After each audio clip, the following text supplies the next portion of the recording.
Good evening, I'm Brian Reagan, and this is Tyler Kelly.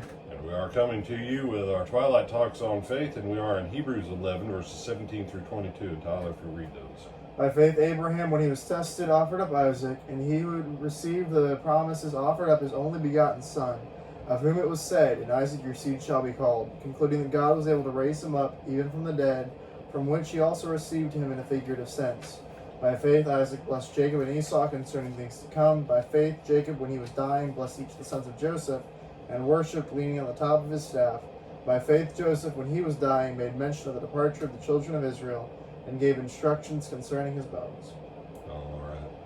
And so I said we'd talk a little bit about the firstborn issue. And when you go back over to Galatians chapter 4, we have a pretty good discussion there.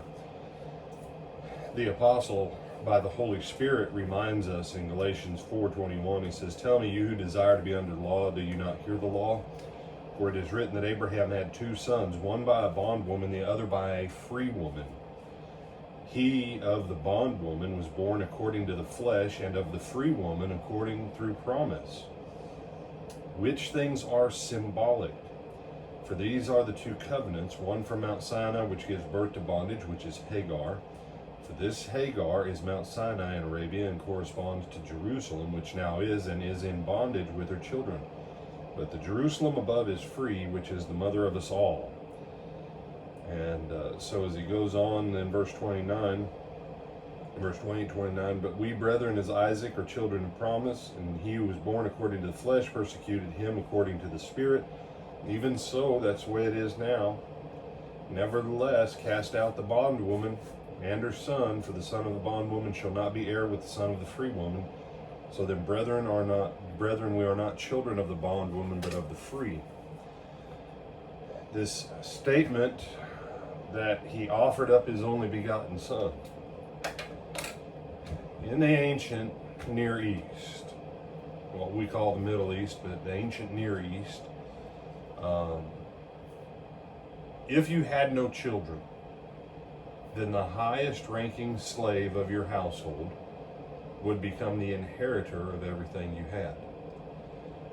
In our world, since many of us are of descended of ancestry connected to the British and Irish Isles in Scotland, this would have been your head butler.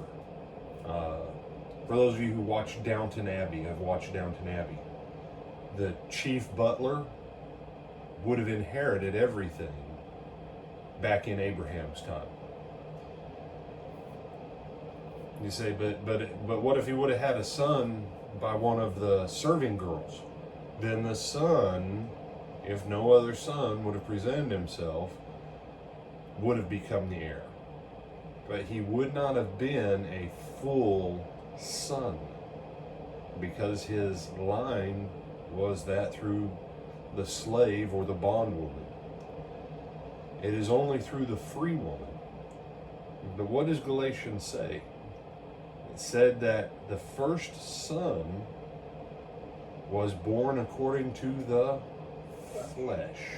That's right. And see, John chapter 1, it says, that those who believe, those who come by faith, are the children of God, not those born according to the will of flesh or the will of man or according to bloodlines, but according to the will of God by the Spirit. That's how we become the children of God. Isaac was born based on a promise given by God to Abraham and Sarah.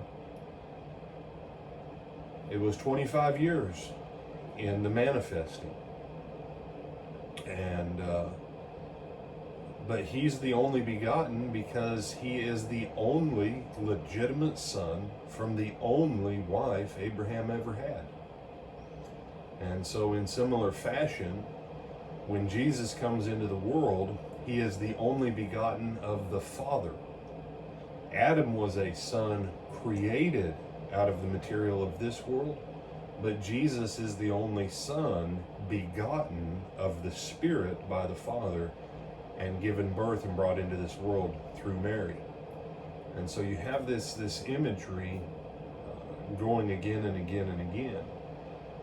And so that's why Isaac is the only begotten, is because he was the only legal son with full rights of inheritance and everything else. His birth, his mother, his father, his God, all of those things combined to make him the only begotten. You have some other thoughts on this, brother? No, sir. All right, then with that, we bid you good evening, and Lord willing, we'll see you tomorrow morning.